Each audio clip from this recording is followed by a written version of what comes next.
If you're done with the Alex Bregman talk, this might not be the video for you. However, if you do like rants about the Red Sox, you may want to stick around.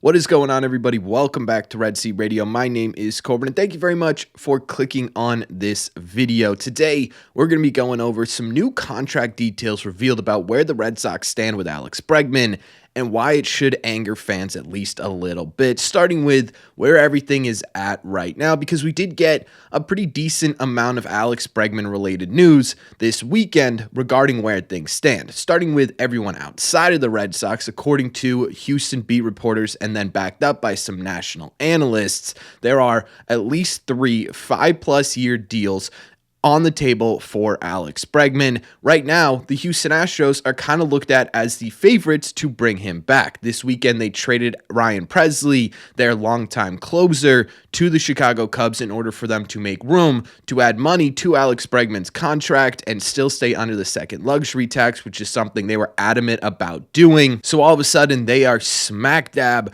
right in the middle of this Alex Bregman sweepstakes. Some relatively good news, I guess, for the Red Sox here is that the Mets are most likely no longer a factor. Again, reported by local Houston beat reporters, quote, "The Mets don't seem to be all that much of a factor anymore," which is good news for the Red Sox, right? The Mets have deep pockets.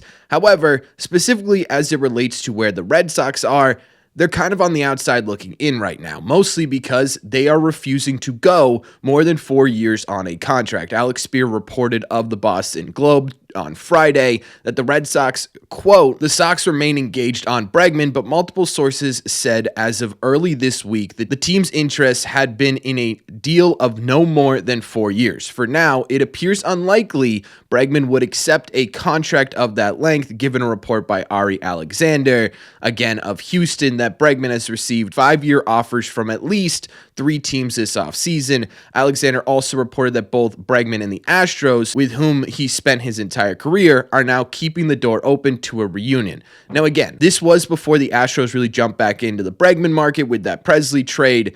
Kind of basically what it's saying here is that everyone else in the Bregman sweepstakes is at 5 seasons. The Red Sox are at 4. Now, you may sit there and we could have the debate as to whether or not Bregman is worth 5 years. And there's a large part of me that's saying, no, not really, right? There's a lot of conversations that we can have about this. The fit isn't absolutely perfect, especially when you've got your 2 kind of biggest prospects coming up this season in the middle infield in Marcelo Meyer and Christian Campbell. You've got to find a way to fit these guys on your roster. And 5 years for Bregman may not age super well with those 2 players coming up in the next couple of months. But the fact that 1 year, one singular season on the back end of a contract is most likely going to be the reason Alex Bregman ends up either back in Houston or in Detroit, maybe Chicago, maybe Toronto, and not in Boston should absolutely make fans angry. And let me explain exactly why. Because Alex Bregman improves this team right now. It is an impossible thing to argue. This is a clear and concise answer to what the Red Sox have been looking for. They have been saying since day one they are looking for a legitimate right-handed bat to be in the middle of this order. Alex Bregman, regardless of what you think of him, is absolutely a right-handed bat that could sit in the middle of this order. He improves your defense, he improves your clubhouse as well immediately right off the bat. Now again, you can argue that 5 years is too much, but my argument to that is that we've known, the Red Sox have known, Craig Breslow has known, that since the beginning of this offseason, you are going to have to get uncomfortable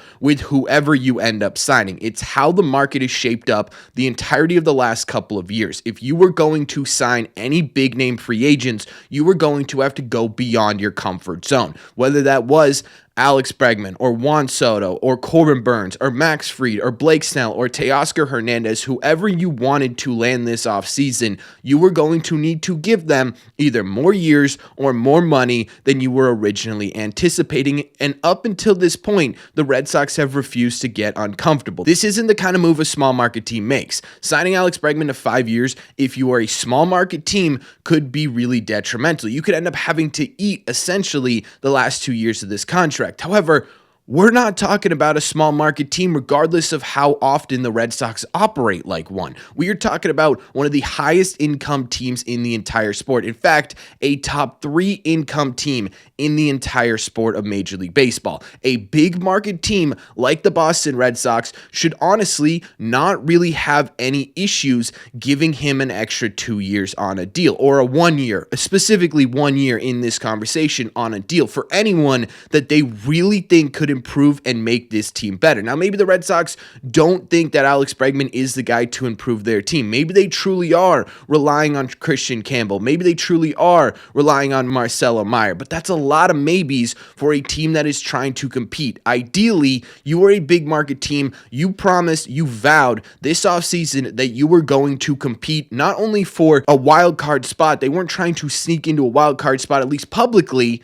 What they were trying to do was win this division, and so far, they've done a really good job of who they've brought in, right? They brought in Eric Crochet, one of the better pitchers in Major League Baseball.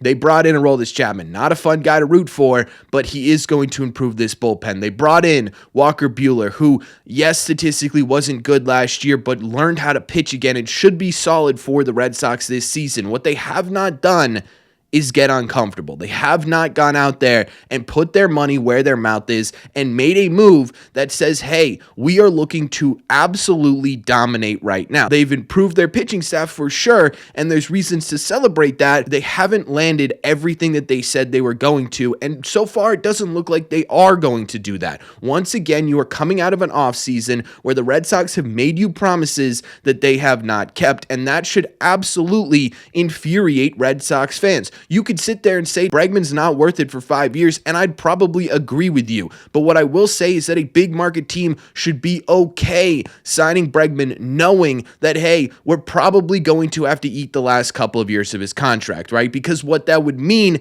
is you're going to get 3 legitimate, impactful years from Alex Bregman, and during those 3 years, you are going to legitimately compete for not only a wild card spot, but this division and hopefully a title hope, right? It just sort of feels like for the second, third, maybe fourth offseason in a row, they are refusing to go that extra mile. They are refusing to get into that uncomfortable zone, despite the fact that for the entirety of this offseason, Breslow, Kennedy, Red Sox reporters, right? Everyone's saying the Red Sox understand and are willing to go into that area to make this team competitive. I just don't understand how we are sitting here once again looking at another free agent, which again, we as fans can have the debate as to what the actual total impact over 5 years is going to look like, but we can't debate that on paper, Alex Bregman makes your team better immediately heading into 2025 than he would if you were to rely on some of these younger guys. Maybe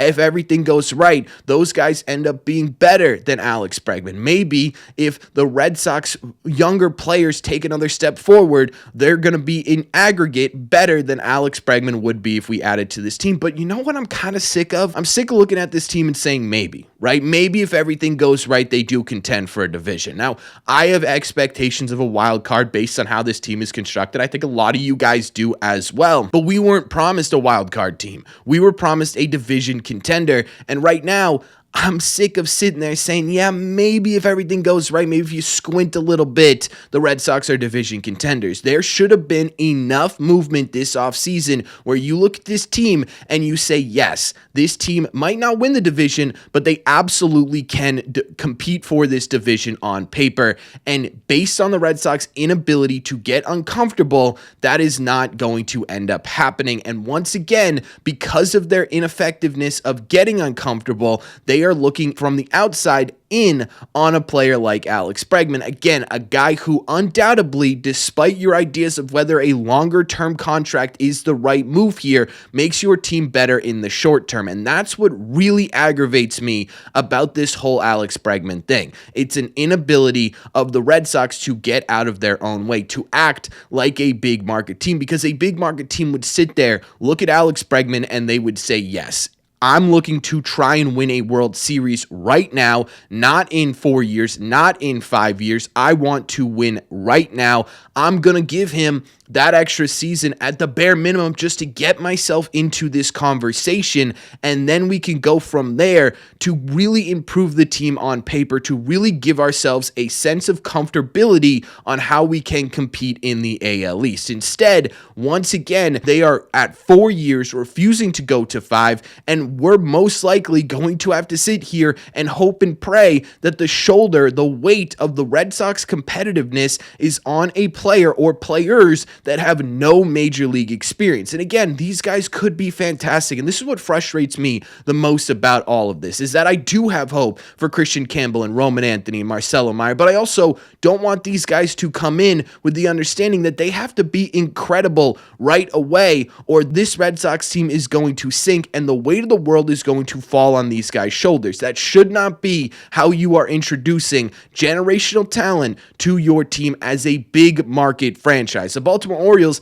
they can get away with that because they don't have World Series aspirations every single year like a big market team like Boston is supposed to have. They haven't signed a multi-year deal this offseason to anybody, despite the fact that coming into it, we were promised a division contender. The Red Sox, as of right now, if everything breaks right, are a division contender, but this is the third season in a row we sit here and say if everything breaks right. Now, the floor is much higher than it's been over the last couple of years, but again, you go back to how can you raise that floor to, yes, if everything goes right, this team is a World Series favorite. If everything goes right now, they may sneak in a division win. If they sign Alex Bregman in 2025, not 2028, 2029, when we're talking about this contract going bad, they are a legitimate World Series favorite, and that's not a crazy thing to say at all. And the Red Sox refusing to get uncomfortable prevent them from doing that. As a fan,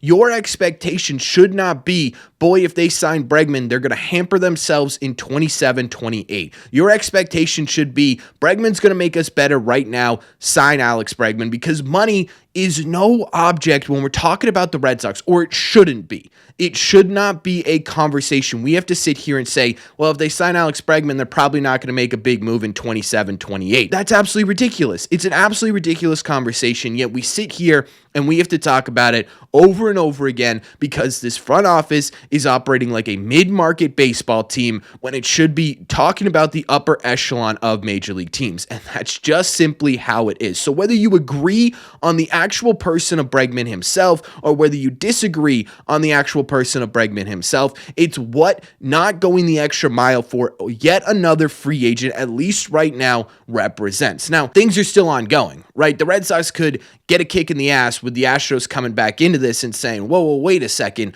We were trying to play out this market. It didn't work. We need to pivot and get really aggressive here. And they end up signing him in this video, ends up making me look really stupid. Once again, talking about maybes. And if we're being honest here, history over the last couple of off seasons is telling us that is absolutely not going to happen, right? That nothing is going to be able to kick the Red Sox in the ass hard enough to start getting uncomfortable for some of these free agents. There were times where the Red Sox getting uncomfortable didn't work out. We know that, right? Carl Crawford, Pablo Sandoval, Hanley Ramirez, Adrian Gonzalez, right? Those were names, although Adrian was pretty solid, that the Red Sox got uncomfortable for, and it didn't end up working out. But at the same time, too, during that time frame, the Red Sox weren't afraid of the failure of larger contracts, and they still won World Series 2013, 2018, despite having those big contracts either on the books close to that range or on the books at that range. The Red Sox a long time ago weren't afraid of failure. They weren't afraid of making a mistake signing these free agents because they knew they had the financial backing to weather the storm, to make their team better immediately. And if things go south, they have the financial backing to figure it out. Now they are operating as if a less than $200 million contract. We're not even talking about a $300 million contract. We're not talking about a $700 million contract. If this goes poorly, is going to hamper the Red Sox over the next few years. And that is absolutely ridiculous. It's absolutely ridiculous that we are sitting here saying that less than $200 million for a team like the Boston Red Sox, not the Royals, not the Brewers, not the Cubs, Boston Red Sox is going to hamper their ability to compete if it goes poorly for multiple years to come. It is absolutely absurd, and yet we sit here and once again, it feels as though the Red Sox are on the outside looking in because of their refusal to do what they had done for years when they were the most successful franchise franchise in the sport. Alex Bregman, to me, is a fantastic get right now, and that's what should matter at the end of the day, whether or not he impacts this team tomorrow and not 4 years from now. And yet the Red Sox aren't looking at it that way. And again, maybe I'm sitting here mid-August, mid-September, and I'm like, who the hell is Alex Bregman, right? This Christian Campbell kid is way better, but that is a maybe and not a certainty right now. And right now, as a fan, told that, hey, we're vowing to you that this is the last year of mediocrity, that this is the year that we really start to push the chips on the table, that we get rid of some of these maybes, that we're once again talking about him. So that's why I'm frustrated with this Alex Bregman stuff. I understand that he's not a perfect fit. I understand that people don't want him here in Boston, but in my opinion, it is broader than that. It is a microcosm of a larger issue surrounding the Red Sox that we've talked about for years now that just simply will not go away, and it's not looking like it's going away anytime soon based on what we've heard over the last couple of days. So let me know in the comment section down below. I know this was a big, long rant. I'm sure some of you like it. I'm sure some of you hate when I do these rants. Let me know what you're thinking. Am I overreacting? Am I properly reacting? Am I underreacting? What are your thoughts on the latest surrounding Alex Bregman? As always, if you made it to the end of this video, do me a favor. Make sure you guys have hit that subscribe button if you haven't already. If you're new here, we talk Red Sox content almost every single day. Also, make sure you guys have hit the like button on this video as well. It just simply helps out a ton, and it's the best way to let me know you're enjoying the content. Don't forget, if you want to listen instead of watch these episodes, the best way to do that is to head over to your favorite podcasting app and look up Red Seat Radio. Thank you all very much for clicking on this one, and I will see you in the red seats.